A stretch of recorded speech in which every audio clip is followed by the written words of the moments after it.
कबार हरि हरि बोल।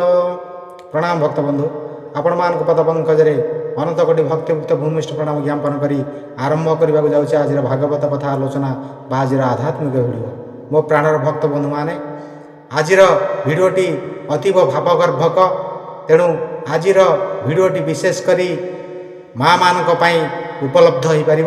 तेणु आजिकालिकर सांप्रतिक समाज रे जो माँ माने कौन करुछंती ना निजर वैवाहिक जीवन रे विशृंखला सृष्टि करुछंती, समाज रे कौन करुछंती ना समाजर सामाजिक श्रृंखला को से माने नष्ट करुछंती। तारी ऊपर आज वीडियो केबे भी स्किप करेंगे ना, वीडियो को लाइक करेंगे, शेयर करेंगे एवं कमेंट बॉक्स को जाई ओम नमो भगवते वासुदेवाय लिखिदेवे। जो नुआ भक्त बंधु मान चैनल को नुआ करी आसुचंती दयाकरी गोटे गोटे सब्सक्राइब करदेवे। तेबे आसंतु आरंभ करवा आज भागवत कथा आलोचना बा आज आध्यात्मिक भिडियो। यही भागवत कथा आलोचना बा आज आध्यात्मिक भिडियो रे अमृतमय परिसर रे आमे आज आलोचना करिबा समाजर सांप्रतिक समाज रे जो उद्धता नारी विवाह परिसारी मध्य जे स्वामी की पचारे नाही, स्वामी की छाड़ी जी पर पुरुष रे मन दे थाए, पर पुरुष रे रति स्थापन करि थाए, सेमिति दृष्टा स्त्री उशृंखला स्त्री कपाई केउ दंड मिली थाए। आज से विषय आलोचना करवा। तेबे डेरी नकर आसंतु मोर प्राण भक्त बंधु माने भगवान वासुदेवंक पद पंकजरे अनंत कोटि भक्ति मुक्त प्रणाम नैवेद्य अर्पण करी आज आम आरंभ करवा आज भागवत कथा आलोचना आज आध्यात्मिक भिडियो। ओम नमः भगवते वासुदेवाय। बोल आनंदे कबार हरि हरि बोल। प्रणाम भक्त बंधु, आपण मान पाखरे हाजिर ये अधम सुरेंद्रनाथ माझी एवं आज आध्यात्मिक भिडियो रे आमे आलोचना करिबा कौन ना जो सामाजिक भीतरे आमे जो समाज रे बास करुछु से समाजर किछि नीति नियम श्रृंखला अछि एवं से समाजर नीति नियम एवं श्रृंखला को रक्षा करने पाई सबु किछि सृष्टि हेछि। साधु सन्थ मुनि ऋषि माने एमिति कि भगवान मध्य कौन करिसंती ना किछि नीति नियम सृष्टि करिसंती। तेणुकरी श्रीमद् भगवत गीतार अर्जुन को भगवान वासुदेव से कही बुझेइथिले जे महाजन जेन गतस्य पंथा अर्थात महाजन माने जो पदांक अनुसरण करी जाउछंती तुमे सेही पदांक अनुसरण करी चाल। शास्त्र रे उभय भल मंद कर्म लेखा अछि। केउ कर्म कले कौन हब ना मोक्ष हब, आउ केउ कर्म कले बद्ध हब, केउ कर्म कले पाप अर्जन करिब, केउ कर्म कले धर्म अर्जन करिब। ये सबु कथा शास्त्र अनुसार आमको चलिबा को पड़िबो।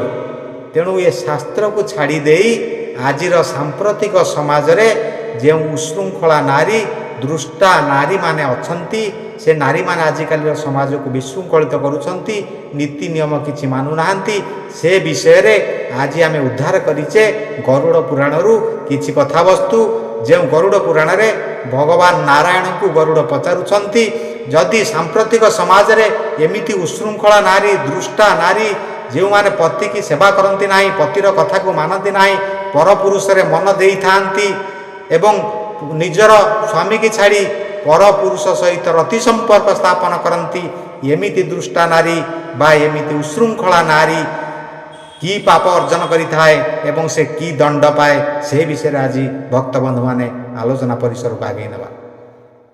तेबे गरुड़ पचारुछंती नारायण को, नारायण उत्तर देवाक जाई कहउछंती सेई उशृंखला बा सेई दृष्टा नारी मानक विषय कौन कहउछंती ना चरितार्थ पाई जेउ नारी काम भोगे ए वृद्धा स्वामी की तेजीण पर पुरुष रे मजे, पर पुरुष रे मजे। तार कौन हुए जे ଯେଉଁ ନାରୀ କାମଭୋଗକୁ ଚରିତାର୍ଥ କରିବା ପାଇଁ। ଆଜ୍ଞା ଗୋଟିଏ କଥା ଆପଣଙ୍କର ମନେ ଥିବ, ଧନ, ଜୀବନ ଆଉ ଯୌବନ ଇଏ ଆଜ୍ଞା ଚିରସ୍ଥାୟୀ ନୁହେଁ। ଧନ ଆଜି ଅଛି କାଲିକି ନଥବ। ସେଇଥିପାଇଁ ଚାରୁଦତ୍ତମ କାବ୍ୟରେ ଚାରୁଦତ୍ତ କହିଛନ୍ତି ଚରୈବତୀ ଚରୈବତୀ ଚରୈବତୀ, ଅର୍ଥାତ୍ ତୁମେ ଆଗେଇ ଚାଲ ଆଗେଇ ଚାଲ ଆଗେଇ ଚାଲ। ଭାଗ୍ୟରେ ଧନ ଥିଲେ ଧନ ଆସେ, ଭାଗ୍ୟରେ ନଥିଲେ ଧନ ଆଜ୍ଞା ଚାଲିଯାଏ। ତେଣୁ ଏ ଧନ ହେଉଛି ମିଛ, ଏ ଧନ ହେଉଛି କିଛି ସମୟ ପାଇଁ। ଯେମିତି ବର୍ଷା ହେଲେ ପାଣିରେ ବୁଦବୁଦ ହୁଏ, ଅର୍ଥାତ୍ ପାଣି ଫୋଟକା ହୁଏ। ସେଇ ପାଣି ଫୋଟକା କ'ଣ କରେ ନା କିଛି ସମୟ ପାଣି ଫୋଟକା ରୁହେ, ପୁଣି ପାଣିରେ ମିଶିଯାଏ। ସେମିତି ଆଜ୍ଞା ଇଏ ଧନ, ମିଛ, ମାୟା, ଅହଙ୍କାର, ଦମ୍ଭ, ମଦ, ମାଶ୍ଚର୍ଯ୍ୟ ସବୁ ସ୍ୱପ୍ନ ପ୍ରାୟ। ତେଣୁ ଏହାକୁ ବାଦ୍ ଦେବା ଦରକାର। ଏହାର କୌଣସି ସତ୍ୟତା ନାହିଁ। ଇଏ ହେଉଛି ମିଥ୍ୟା, ଇଏ ହେଉଛି ମାୟା। ତେଣୁ ଧନ, ଜୀବନ, ଯୌବନ ଇଏ ଆଜ୍ଞା ଚିରସ୍ଥାୟୀ ନାହିଁ। ଜଣେ ଜନ୍ମ ହେଇଛି, ବାଲ୍ୟ ଯାଉଛି, କୌଶଳ ଯାଉଛି, ବୃଦ୍ଧ ଯୌବନ ଆସୁଛି, ତାପରେ ବାର୍ଦ୍ଧକ୍ୟ ଆସିବ। ସେମିତି ଧନ, ଆଜି ଯିଏ ଗରିବ ଅଛି କାଲି ତା ପାଖକୁ ଧନ ଆସିବ। ଆଜି ଯିଏ କୋଟିପତି ପୁଣି କାଲି ସେ ଦାଣ୍ଡର ଭିକାରୀ ହେଇଯିବ। ଆଜି ଯୌବନ ଅଛି କାଲିକି ଯୌବନ ନଥିବ। ଆଜି ଧନ ଅଛି କାଲିକି ଧନ ନଥିବ। ଆଜି ଜୀବନ ଅଛି କାଲିକି ଆଜ୍ଞା ଜୀବନ ନଥିବ। ଜୀବନ ଅଛି ମାନେ ମୃତ୍ୟୁ ଅଛି। ତେଣୁ ଜନ୍ମ ପୁଣି ମରଣ, ମରଣ ପୁଣି ଜନ୍ମ, ଜନ୍ମ ମରଣ ଚକ୍ରରେ ଆଜି ଆମେ ସମସ୍ତେ ଚାଲିଛେ। ତେଣୁ ଧନ ଆଉ ଜୀବନ, ଯୌବନ ଏ ତିନିଟା ଜିନିଷ ଚିରସ୍ଥାୟୀ ନୁହେଁ। ୟାକୁ ନେଇ କେବେ ବି ଗର୍ବ କରିବେ ନାହିଁ। ତେଣୁ ସେଥିପାଇଁ ଆଜି କହୁଛନ୍ତି ଯେଉଁ ନାରୀ ନିଜର କାମଭୋଗକୁ ଚରିତାର୍ଥ କରିବା ପାଇଁ ନିଜ ସ୍ୱାମୀକୁ ଛାଡ଼ି ପର ପୁରୁଷରେ ରତି ସ୍ଥାପନ କରିଥାଏ, ଅର୍ଥାତ୍ ପରପୁରୁଷ ସହିତ ଶାରୀରିକ ସମ୍ପର୍କ ରଖିଥାଏ, ପରପୁରୁଷ ସହିତ ସମ୍ଭୋଗ କରିଥାଏ। ସେ କାରଣ ଯାହା ହେଉଥାଉ ନା କାହିଁକି ନିଜ ସ୍ୱାମୀ ସହିତ ଯେତେବେଳେ ସେ ରତି ସମ୍ପର୍କ ସ୍ଥାପନ କରେ, ଯଦି ସ୍ୱାମୀ ସହିତ ସେ ରତି ସମ୍ପର୍କରେ ଖୁସି ହେଇପାରେ ନା, ତଥାପି ତ୍ୟାଗ କରିବା ଉଚିତ ନୁହେଁ। କାହିଁକି ନା ସ୍ୱାମୀ ହେଉଛନ୍ତି ଇହକାଳ ପରକାଳର ଦେବତା। ସ୍ୱାମୀ ହେଉଛନ୍ତି ପରମ ବାନ୍ଧବ। ତେଣୁ ସ୍ୱାମୀ ପାଦ ଯିଏ ସେବେ ସେ ହେଉଛି ପ୍ରକୃତ ସତୀ ନାରୀ। କିନ୍ତୁ ଆଜିକାଲିର ସାମ୍ପ୍ରତିକ ସମାଜରେ ଯେଉଁ ଘଟଣାବଳୀ ଘଟୁଛି, ସେଇ ଘଟଣାବଳୀ ଉପରେ ନାରାୟଣ ଆଜି ଗରୁଡ଼କୁ କହୁଛନ୍ତି କ'ଣ ନା, ଚରିତାର୍ଥ ପାଇଁ ଯେଉଁ ନାରୀ କାମ ଭୋଗେ,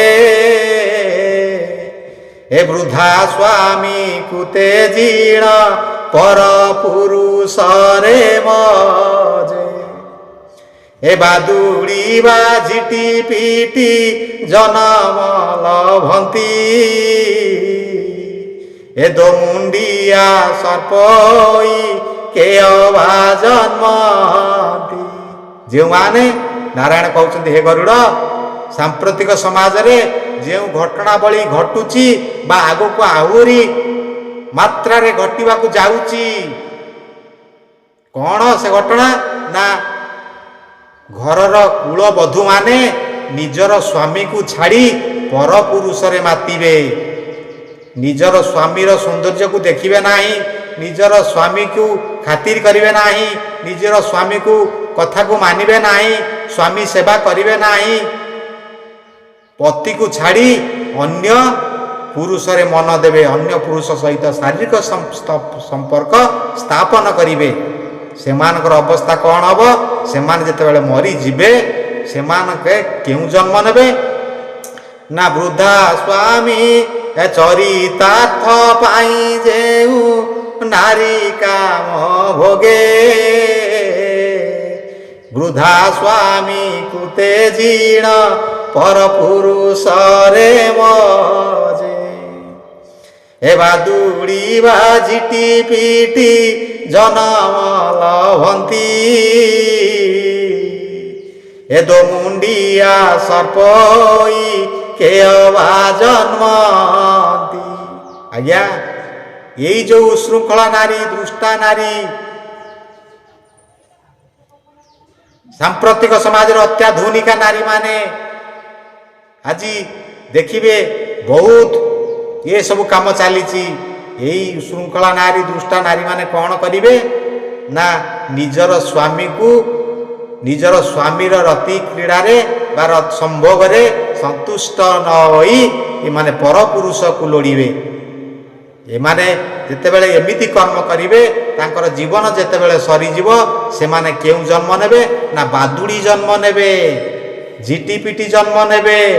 ଆଉ କ'ଣ ହବ ନା ଦୋମୁଣ୍ଡିଆ ସର୍ପ, ଦୋବଣ୍ଡିଆ ଦି ପଟେ ଆଜ୍ଞା ତାଙ୍କର ମୁଣ୍ଡ ଥାଏ। ତାଙ୍କର ଲାଞ୍ଜ ବୋଲି କିଛି ନଥାଏ।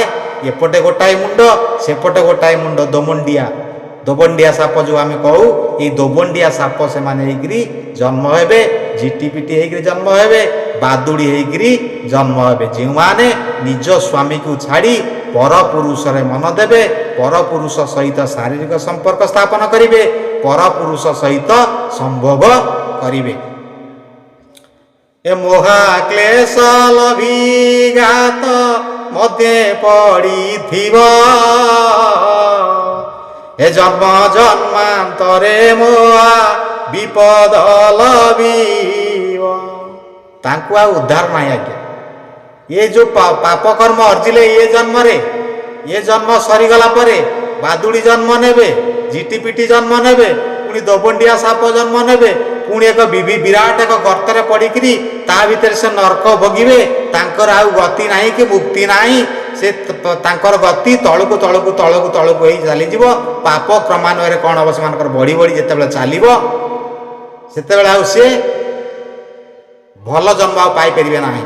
ତାଙ୍କର ନର୍କ ଭିତରେ ପଡ଼ି ସେ ତଳି ତଳାନ୍ତ ସେମିତି ହେଉଥିବେ, ସେମିତି ନର୍କ ପରେ ନର୍କ, ନର୍କ ପରେ ନର୍କ ଯନ୍ତ୍ରଣା ଭୋଗୁଥିବେ। ତେବେ ଭକ୍ତବନ୍ଧୁ, ଆଜି ମୋ ମା ମାନେ ଏବଂ ଭକ୍ତବନ୍ଧୁମାନେ ଏକ ଅଦ୍ଭୁତପୂର୍ବ କଥା ଶିକ୍ଷା ଲାଭ କରିଥିବେ ବୋଲି ମୁଁ ଆଶା କରୁଛି। ତେଣୁ ଭକ୍ତବନ୍ଧୁ, ଆଜି ତ ସମୟ ହେଇଗଲାଣି, ପୁଣି ଦେଖା ହେବା ଆଗାମୀ ଭାଗରେ। ସେତେବେଳେ ପର୍ଯ୍ୟନ୍ତ ଅଧମ ସୁରେନ୍ଦ୍ରନାଥ ମାଝୀକୁ ଯାହା ଯାହା ଦୋଷ ଥିବ ଆପଣମାନେ ନିଜ ନିଜ ଗୁଣରେ କ୍ଷମା ପ୍ରଦାନ କରି ଏ ଅଧମ ଅନୁରୋଧ କ୍ରମେ ଆସନ୍ତୁ ସମସ୍ତେ ଏକତ୍ରିତ ହୋଇ ଯୋଡ଼ ହସ୍ତରେ ଭକ୍ତିବୁଦ୍ଧ ଚିତ୍ତରେ ଭଗବାନ ବାସୁଦେବଙ୍କ ପଦ ପଙ୍କଜରେ ଅନନ୍ତ କୋଟି ଭକ୍ତିଭୁକ୍ତ ପ୍ରଣାମ ନୈବେଦ୍ୟ ଅର୍ପଣ କରି ଆଜି ଏଇଠାରେ ସାଙ୍ଗ କରିବା ଆଜିର ଭାଗବତ କଥା ଆଲୋଚନା ବା ଆଜିର ଆଧ୍ୟାତ୍ମିକ ଭିଡ଼ିଓ। ଓମ୍ ନମଃ ଭଗବତେ ବାସୁଦେବାୟ। ବୋଲ ଆନନ୍ଦେ କବାର ହରି ହରି।